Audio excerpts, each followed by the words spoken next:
Imagine a civilization that existed over 3,000 years ago in the sandy deserts of Egypt, where towering pyramids and golden sands marked the landscape. This was ancient Egypt, a land of mysteries, gods, and timeless secrets, perhaps none more mysterious than their incredible mummies. How did the ancient Egyptians manage to preserve their dead so well? What ancient secrets did they understand about life, death, and eternity? Today, we're diving into one of the most fascinating mysteries of the ancient world: the science behind Egyptian mummification. If you've ever wondered why they went to such lengths to mummify their dead or how the process worked, then join me as we unwrap this ancient practice step by step. To understand mummification, let's start with the big question. Why did the Egyptians put so much effort into preserving their dead? For them, death was not the end but rather a passage to an eternal afterlife. This place, which they called the Field of Reeds, was a paradise where they believed they could live forever. But to reach this paradise, they believed their bodies needed to stay in a lifelike form. If the body decayed, the spirit could lose its way in the afterlife. The Egyptians saw the body as more than just a physical shell. They believed it was a key to connecting with the afterlife. Mummification was their way of ensuring that the dead could live on beyond the physical world. Preserving the body meant preserving a home for the spirit, so it could recognize itself in the afterlife. Now, what is a mummy, exactly? A mummy is simply a body that has been preserved after death. It's almost like hitting a pause button on decay. Typically, when someone dies, their body quickly breaks down. But a mummy can survive for centuries, or even millennia, with some features like skin, hair, and even fingerprints still intact. It's astonishing to think that thousands of years later, we can still see these details. In Egypt, the natural environment helped with this preservation process. The hot, dry desert air acts as a natural preservative, slowing decay. But the Egyptians found ways to go beyond what nature could do. They mastered a unique process that allowed them to keep the body remarkably well preserved, even against the harsh tests of time.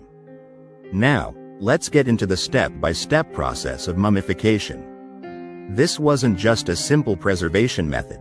It was a complex, highly detailed procedure involving multiple steps and a lot of skill. So, let's break it down into its main parts. First, the embalmers would begin by washing the body with water from the Nile River. The Nile was no ordinary river to the Egyptians. It was the lifeblood of their civilization, and they believed it had spiritual and even magical properties. Cleansing the body in its waters was like giving it a final, sacred, spiritual bath, a way to prepare the body for its journey to the afterlife. This act of washing wasn't just about hygiene, it was a symbolic ritual. To them, this was the body's purification before the more technical steps of preservation could begin. It was an important first step, setting the tone for the journey to follow. Next, the embalmers would carefully remove the body's internal organs. These organs, especially the stomach, liver, lungs, and intestines, tend to decay quickly. The embalmers would make a small cut in the left side of the body, just below the ribcage, and skillfully take each organ out, one by one. Each of these organs had a special place. They were placed in canopic jars, each with a unique lid representing one of the four sons of Horus, the protective gods of ancient Egypt. For example, the jar for the stomach was protected by Dwamatef, a god with a jackal's head, while the lungs were guarded by Hapi, a god with a baboon's head. Here's where science and tradition meet. The body was then dried out using a natural salt called natron. This step was crucial. The embalmers would cover the entire body with this salt and leave it for around 40 days. Why natron? Well, like salt used to preserve food, natron dries out and preserves tissue by drawing out all the water, leaving the body completely dry. After 40 days, the body would look completely different, like a dried, almost leathery version of itself. By now, most bacteria and moisture would be removed, which meant that decay had effectively been stopped in its tracks. Once the body was fully dried out, the embalmers would carefully remove all the natron, preparing it for the next stage.